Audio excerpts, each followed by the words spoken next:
Eu lembro que depois de chegar em casa, de tardezinha, já chegando à noite, quando deitava no sofá, o coração acelerava, a respiração ficava ofegante, o sentimento era de medo, preocupação, pensamentos até mesmo de morte, o medo de morrer. E esses sintomas então me levaram a procurar várias vezes o médico. E em um dos exames, consultas, eu lembro que ele me disse: você está com crises de ansiedade. E é sobre isso que eu quero conversar com você hoje.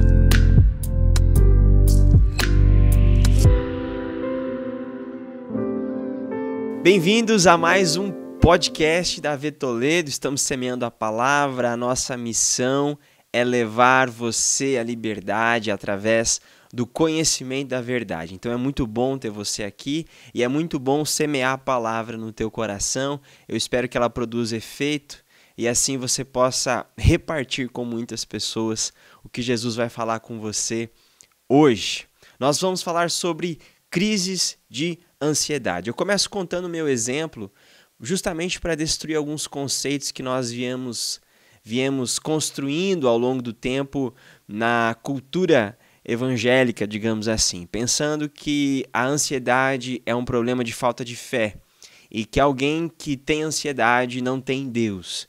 Esses são conceitos que precisamos destruir do nosso sistema de crença, porque sim, a ansiedade é um desajuste com a vontade de Deus em vários aspectos da nossa vida. Nós vamos vivendo, vamos construindo hábitos e rotinas que não são benéficos a nós mesmos. E precisamos nos ajustar para vencer a ansiedade. Mas não significa que alguém que vive e passa por crises de ansiedade é alguém que não tem fé ou não acredita em Deus.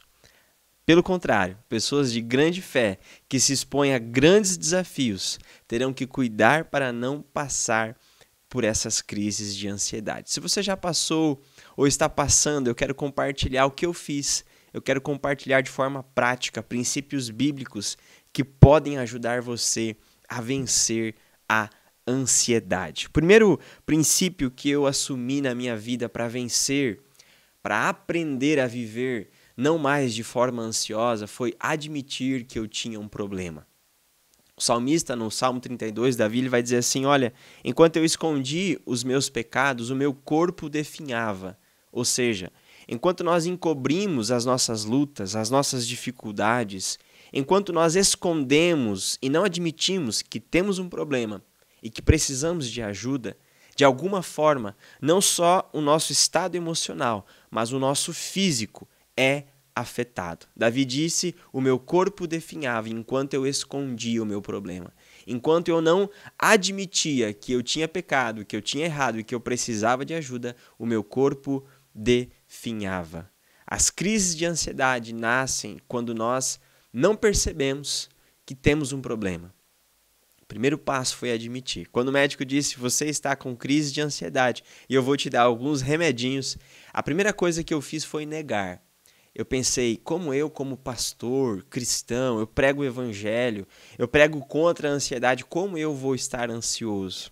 E a primeira coisa que eu fiz foi negar. Mas o Espírito Santo falou comigo e me levou a um quebrantamento que me levasse a admitir que eu realmente estava tendo uma crise de ansiedade, que eu precisava de ajuda. Foi quando eu conheci o programa 30 Semanas. E nesse programa eu precisava listar uma área da minha vida que eu precisava vencer. E quando eu vi ansiedade, eu disse: é exatamente isso. E quando eu começava a me apresentar para as pessoas no programa, nos grupos de partilha, eu dizia: eu sou um filho amado de Deus vencendo a ansiedade. Eu admiti. E quando eu admiti, eu não admiti a ansiedade como sendo parte da minha identidade, ou seja, parte de quem eu sou. Eu admiti a ansiedade como um inimigo em mim mesmo, que eu precisava enfrentar. O primeiro passo para você vencer a ansiedade é você admitir que você tem um problema, que você precisa de ajuda. A ansiedade, ela é muito silenciosa, você não percebe.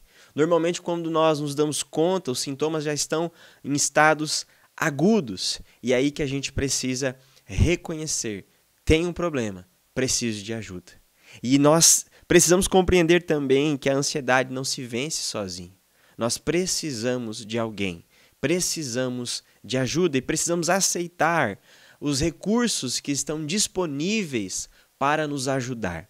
A primeira coisa que eu fiz após admitir o problema foi aceitar a medicação. Comecei a tomar o remédio, eu procurei um programa de apoio, eu conversei com pessoas sobre isso, eu admiti em grupo que eu tinha um problema, eu aceitei o tratamento. Muitas pessoas rejeitam o atendimento dos profissionais, médicos, psicólogos, psiquiatras, até mesmo da medicação. E nós precisamos fazer uso desses recursos, e isso não é falta de fé, pelo contrário, é usar dos recursos que Deus nos deu ao dar sabedoria aos homens. Terapia é bênção. Ouvir aquilo que os médicos e a medicina têm a dizer é bênção, sabendo sim que eles não têm a última palavra. O autor da vida é quem tem a última palavra, mas se submeta aos tratamentos que você tem à sua disposição. Tomei o remédio, procurei um programa, busquei ajuda, confessei o meu pecado, confessei as minhas lutas e ali eu comecei então um processo de tratamento. Algo que nós podemos fazer também é começar com pequenas mudanças na nossa rotina, na nossa vida, no nosso dia a dia, na nossa agenda. Ter um hábito diário de oração, de meditação nas Escrituras Sagradas é fundamental. Você começar o seu dia enchendo a mente com a palavra de Deus. Tirar um tempinho todas as manhãs para você buscar a Deus. Você pode também começar a fazer um exercício físico. Você pode também diminuir a cafeína. Uma coisa que eu gostava muito, o médico disse, toma café descafeinado. É uma coisa que mexeu muito comigo, né? Foi difícil, mas eu precisei diminuir, na época, a cafeína, né? Você pode, então, começar algo que é poderoso, um hábito, é você filtrar os seus pensamentos. Você já parou para pensar que a gente pensa em muita coisa, mas a gente não pensa no que pensa? Ou seja, nós nos tornamos reféns da nossa própria mente, dos nossos próprios pensamentos, e a gente vai vivendo do tipo, deixa a vida me levar, deixa os meus pensamentos me conduzir, deixa os meus sentimentos conduzir as minhas emoções, as minhas decisões e a minha vida. Não, tenha o hábito de filtrar os seus pensamentos, como diz Filipenses 4:8, vai dizer, olha, pense naquilo que é bom, naquilo que é amável, naquilo que é justo, naquilo que é verdadeiro, naquilo que tem a boa fama, pense nessas coisas, ou seja, escolha no que pensar, escolha não se preocupar, escolha não cultivar alguns pensamentos, então filtre os seus pensamentos. E uma das coisas que nós dizemos quando estamos nesse estágio de ansiedade, de preocupação, eu não consigo parar de pensar nisso, ou eu não consigo parar de me preocupar com isso. Eu lembro de uma vez que a Heloísa, minha filha, ela chegou até mim e ela estava pensando muito em uma coisa, ela estava com medo de algo, de uma história que ela ouviu e aquilo ficou na cabeça dela e provocou medo. E ela disse para mim, pai, eu não consigo parar de pensar nisso. E eu disse para ela, filha, para você parar de pensar em uma coisa, a última coisa que você tem que fazer é querer parar de pensar. E aí eu ensinei ela, dizendo, você precisa substituir o pensamento. Ao invés de não querer pensar em algo, escolha pensar em outra coisa. E aí eu contei uma história para ela e levei ela a pensar aquilo que a Bíblia dizia. Então, se nós queremos parar com os pensamentos que cercam e rodeiam a nossa vida constantemente, lutar contra eles é assinar o atestado de fracasso. Você precisa escolher, substituir esses pensamentos por outros, colocando a palavra de Deus em sua mente, em seu coração. E quando eu falei isso para ela, o Espírito Santo disse, está vendo? É assim que é. Enquanto eu ministrava a ela, o Espírito ministrava ao meu espírito, e eu aprendi enquanto ensinava que lutar contra os pensamentos não é o caminho.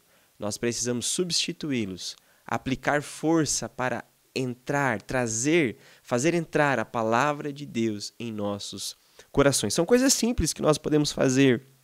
Nós precisamos falar sobre o problema.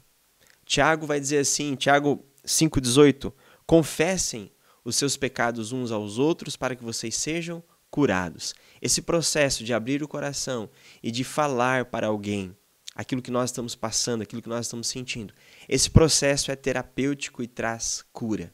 Uma coisa que me ajudou muito a passar por esse processo foi pensar que não é que as pessoas precisam ouvir sobre a minha vida.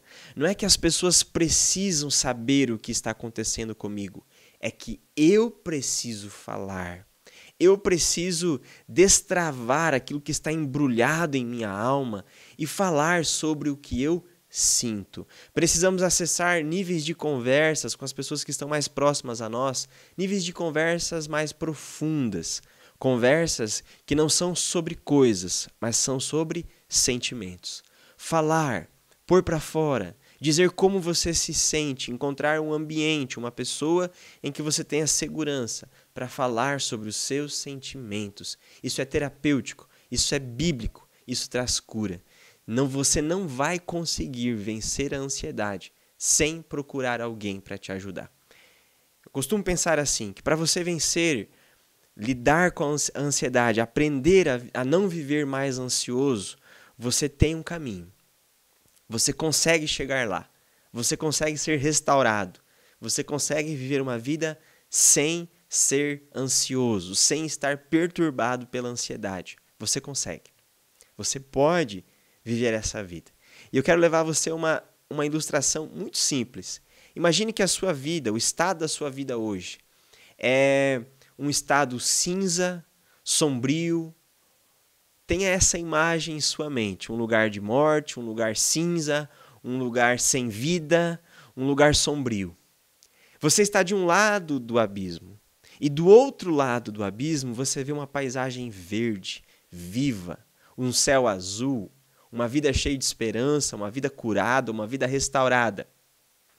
Mas o caminho para você sair do seu atual estado e chegar àquele lugar de cura e de restauração é uma ponte chamada confessar. Confessar os seus pecados, chamada abrir o coração, chamada falar sobre os seus problemas. E o que eu percebo é que muitas pessoas, elas querem acessar o outro lado do abismo, mas elas não querem passar pela estrada.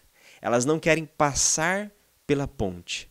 Nós queremos a cura, mas não queremos o processo da cura.